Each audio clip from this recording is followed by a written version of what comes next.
Bonjour, bonsoir, monsieur Simon. J'espère que tu vas bien et que tu as passé un très bon mercredi et un très bon jeudi. Je dois t'avouer que je suis très très très très fatiguée. J'ai eu une journée très dure et j'essaie de continuer à travailler. Il est 9 heures maintenant, 9h23. Et nous allons donc faire le résumé de la dernière session. J'ai oublié de te demander, c'était la distraction. Quand est-ce que tu veux commencer les cours d'italien? Comme ça, je peux les préparer pour toi, parce que c'est le niveau débutant. Euh, Comme ça, au moins, c'est bien organisé. Tu me dis quand est-ce que tu souhaites commencer les cours d'italien. Et si tu souhaites avoir des cours d'italien et des cours de français, ou remplacer les cours de français avec les cours d'italien. Voilà.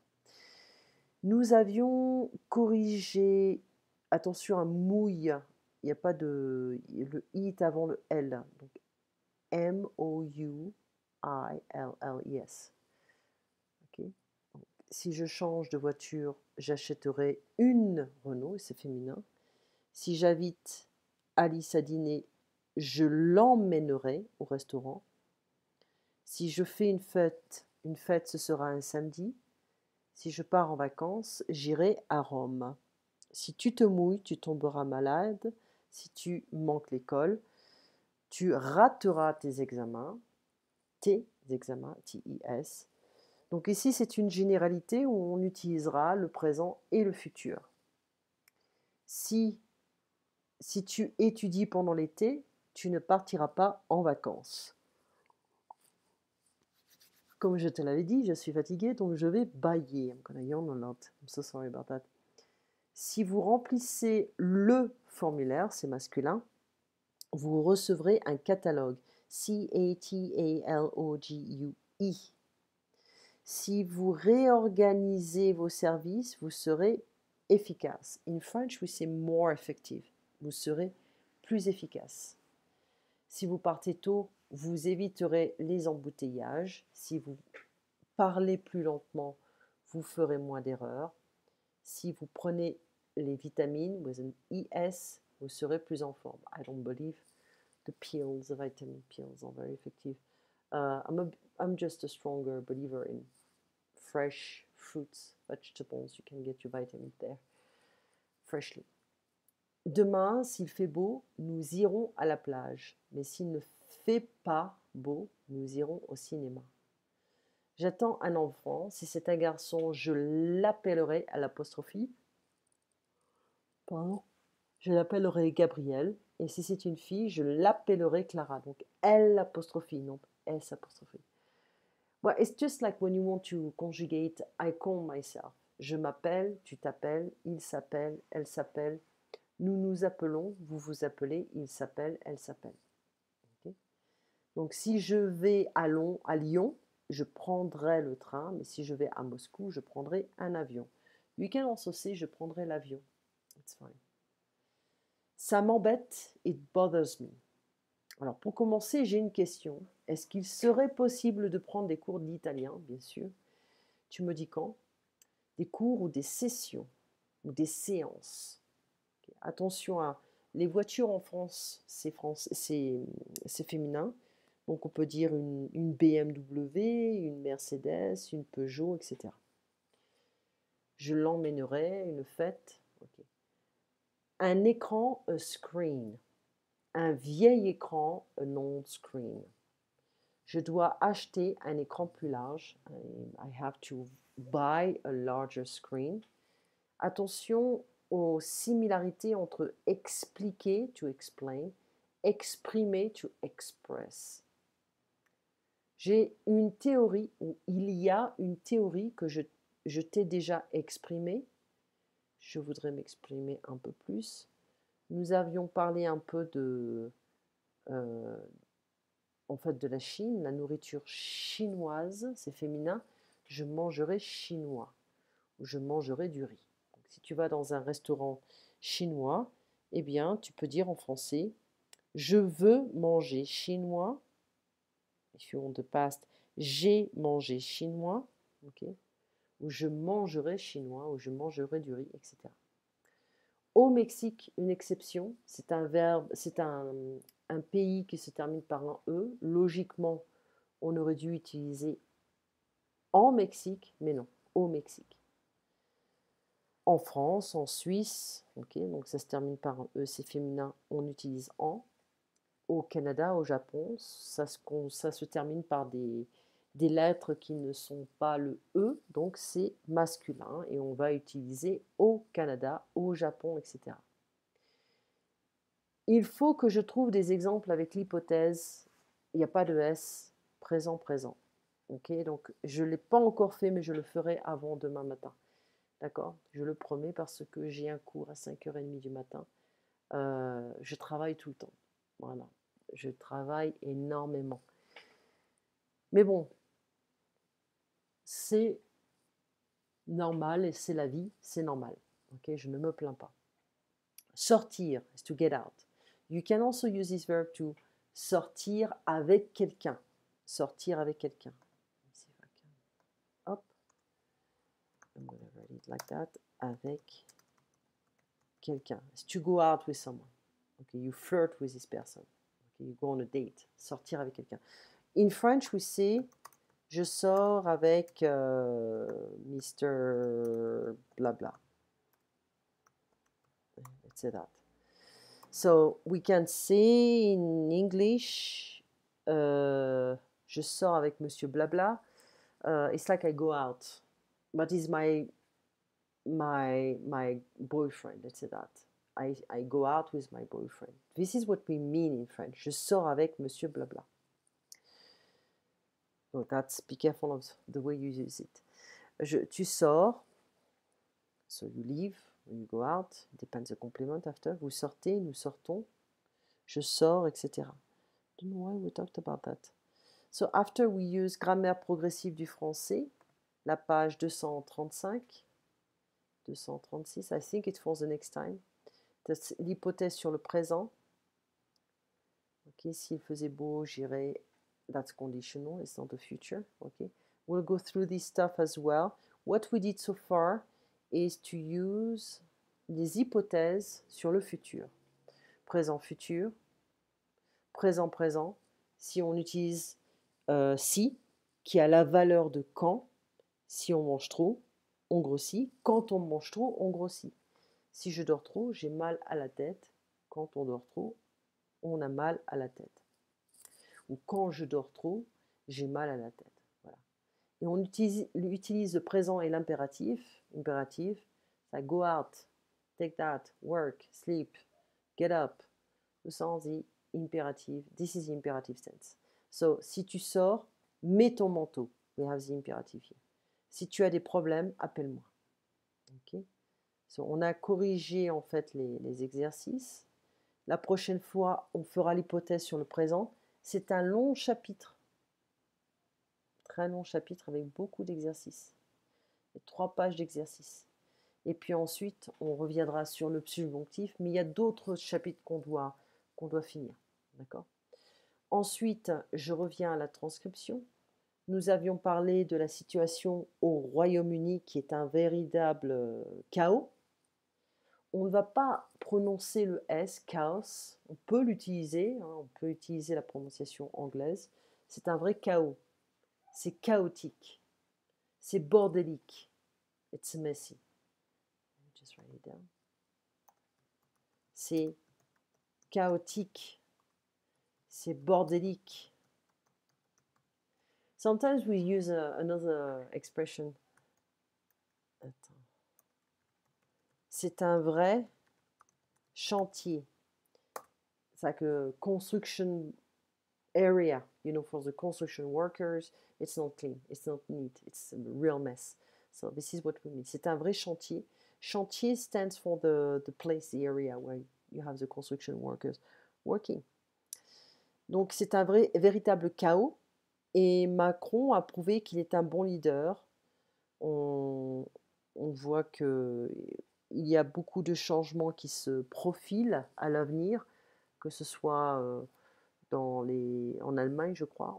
Je pense que les prochaines élections en Allemagne devraient arriver assez tôt, assez rapidement. Donc voyons voir. To stay, rester. To stay, rester. Prendre le pouvoir. To take the power. To tear apart is séparer, détruire. Cela dépend du contexte, bien entendu. Il existe un groupe qui est l'Europe. Believe me, in French, it's the same. Les électeurs de voters, I guess. Je t'ai parlé de mon père qui vit à Chypre. Il est originaire de la Sicile. Il a travaillé toute sa vie en Italie. On lui a pris énormément d'impôts et maintenant il ne souhaite plus vivre en Italie parce que c'est devenu trop cher avec les impôts. Et à Chypre, là où il vit, il n'y a que 5% de taxes. Tous les problèmes proviennent des conflits entre les services publics et le public ou le service privé. Je n'ai pas fini la phrase ici.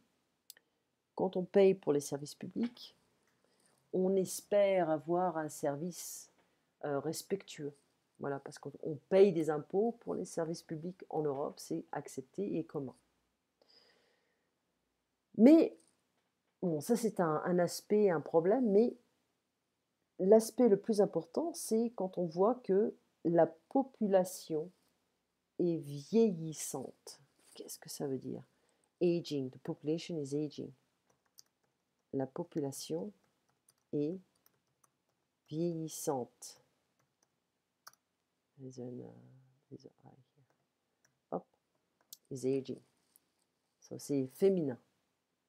Donc, qui va payer pour la retraite de cette génération? Qui va payer pour la retraite de cette génération? Bonne question. La population âgée qui ne meurt jamais, les immortels. Donc c'est un problème, il faut payer leur retraite. En France, on a le welfare qui s'appelle le RSA. RSA, c'est une misère, on n'a pas vraiment beaucoup de choses, on ne peut rien faire avec cette somme. Donc ce n'est pas vraiment une bonne solution pour beaucoup de gens. Il y a beaucoup de retraités en France qui vivent dans des maisons de retraite et qui perçoivent une pension mensuelle qui est très minime, très très minime. Faire face is to face. Personne ne veut faire face à ses problèmes. Nobody wants to face his problems. Likely, c'est probable, c'est possible, c'est plausible. Bon, il y a des gens qui vivent jusqu'à 100 ans, ok, j'espère que ce ne sera pas mon cas. Les gens doivent accepter un style de vie plus simple parce que, en fait, on ne pourra pas payer les retraites de ces personnes qui vivent de plus en plus vieilles. Et je pense qu'il est temps de simplifier un petit peu son style de vie. Okay. Facile à dire, mais pas facile à faire. It's like easy to say, but not as easy to do. Well, I know in English you're going to say easier said than done. Un niveau de vie inférieur, ok, plus simple, et on paye déjà une fortune, ok. Donc la fortune dont je parlais, c'est les taxes en France, c'est ridicule, c'est énorme, mais il y a beaucoup de personnes qui abusent du système en France, comme la santé, les remboursements de santé, etc., les assurances, etc. Il y a énormément de problèmes à ce niveau-là parce qu'il y a beaucoup de Français qui vont chez le médecin et qui se font rembourser, donc ils vont chez le médecin très très très souvent. To solve, résoudre ces problèmes. Aux États-Unis, il y a le système de santé qui est le plus cher au monde ou le plus cher du monde. Okay.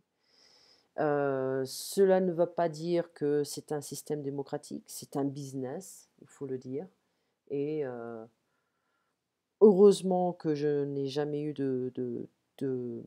d'opération ou de problèmes graves, mais c'est pour cela que j'aimerais vivre soit au Canada ou soit au Mexique parce que je ne peux pas tout faire. Je ne peux pas épargner de l'argent pour le futur de ma fille.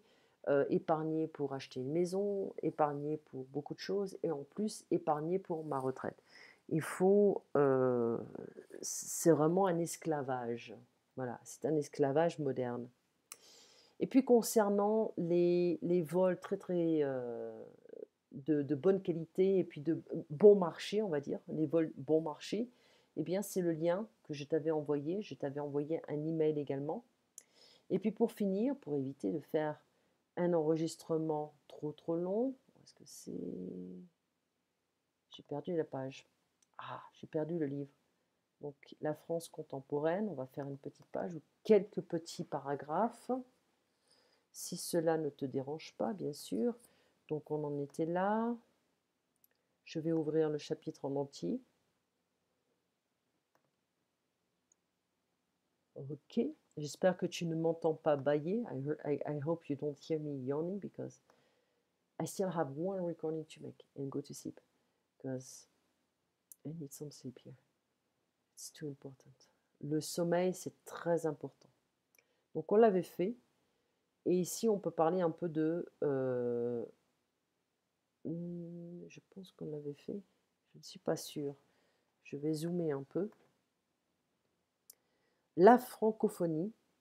Si la langue française n'est pas la seule qui se parle dans l'Hexagone, toujours est-il que cette langue a légèrement dépassé les frontières de la France. Le français se parle aujourd'hui dans une quarantaine de pays sur 5 continents. J'ai l'impression que je l'ai fait, je ne suis pas sûre. Je vais vérifier quelque chose rapidement si cela ne te dérange pas. Voilà, je vais le faire sur le côté. Voilà. Je vais regarder un petit peu rapidement ta dernière vidéo. Voilà, c'est là. Je vais l'ouvrir. Ça, c'est quoi ça? Plein de trucs. Plein de livres que je n'ai jamais lus. Je ne sais pas pourquoi j'ai ça. Alors, ça s'ouvre. Ça va s'ouvrir, j'espère. C'est là. Ça ne veut pas s'ouvrir. Ça ne veut pas s'ouvrir. Ça va s'ouvrir. Et voilà. Donc, je l'ai fait. Ça, c'est la dernière vidéo que je t'ai envoyée. Et puis, je vais arrêter le son. Je vois un peu. Je pense que j'avais fait toute la page. Voilà, j'avais fait toute la page. Ça, c'est autre chose. On s'en fiche. Voilà. Donc, ça, c'est bien parce que je ne m'en souvenais plus. J'allais relire la même chose. Et puis, ici, eh bien, nous avons des endroits où on parle le français. Comme par exemple 29, qu'est-ce que c'est? Eh bien, c'est ici on a le Québec, le numéro 7, on a la Louisiane, on a certaines îles. Numéro 2, c'est les Antilles, la Guadeloupe, le Martinique, les DOM, les dom-toms.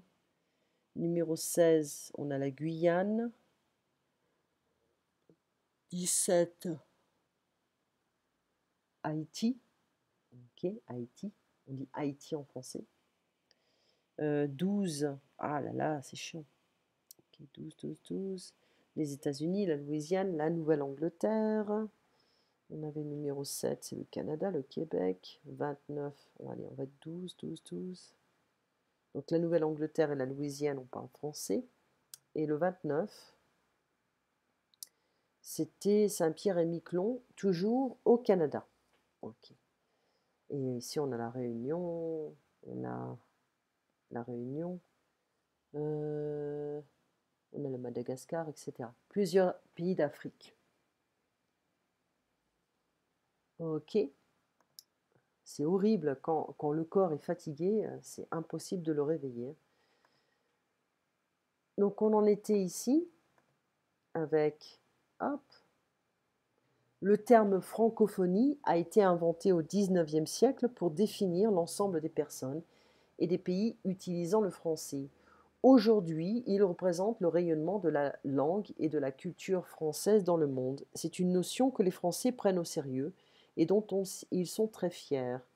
Une organisation privée, l'Alliance française, créée en 1883, a pour objectif la diffusion de la langue et la civilisation françaises dans le monde par l'intermédiaire d'associations locales. Il y a aussi la présence de Radio France Internationale, la Voix de la France qui propage la langue et la culture française sur tous les continents, ainsi que celle de TV5 dont les émissions sont captées par plus de 135 millions de foyers sur 5 continents. La France encourage la coopération parmi les associations et les pays francophones. Un ministre du gouvernement est chargé de la francophonie. La France fournit une assistance technique, une aide financière et une protection militaire à de nombreux pays francophones, dont la plupart sont en voie de développement. Ces pays bénéficient également de milliers d'enseignants volontaires que la France leur envoie. Entre ces pays et la France, il y a des relations privilégiées sur le plan économique, militaire et culturel. En 1986, le président François Mitterrand a inauguré à Versailles le premier sommet de la francophonie qui a rassemblé 42 chefs d'État et chefs de gouvernement de divers pays ayant en partage l'usage de la langue française. Le but de cette réunion a été de préciser le rôle de la francophonie dans le monde et de favoriser la coopération interfrancophone. Un deuxième sommet a eu lieu à Québec, ça c'est la ville, hein, ou sinon on pourrait dire au Québec pour la province, donc à Québec pour la ville, ou à Québec aussi la province, les deux seront bons, en 1987, et depuis il y a eu un sommet à peu près tous les 2 ans. Aujourd'hui, le groupe rassemble 56, c'est embêtant, chefs d'État et de gouvernement. Ils ont choisi pour nom l'Organisation internationale de la francophonie. Cette organisation constitue le seul regroupement international au monde qui soit basé uniquement sur la langue. La notion de la francophonie est inscrite dans la Constitution de la Ve République depuis la réforme de 2008. C'est la dernière réforme. La République participe au développement de la solidarité et de la coopération entre les États et les peuples ayant le français en partage. Beaucoup de blabla pour rien en fait. On va dire j'en reviens à Québec, je suis allé au Québec, je suis allé à Québec. Généralement, en français parlé, on va utiliser au Québec. Okay, les deux sont bons. Alors, les sommets de la francophonie, donc le premier à Versailles, le deuxième à Québec, à Dakar, à Paris, Grand-Bay, Cotonou, Hanoï, Moncton, Beyrouth, Ouagadougou, dans le Burkina Faso, Bucarest et le Québec encore une fois. Voilà pour le résumé, qui n'est plus un résumé. Je suis désolée pour ma fatigue. Je dois encore me dépêcher pour faire un dernier enregistrement et aller faire dodo. Voilà. Passe une bonne nuit et on se voit demain à 8h. Au revoir Simon.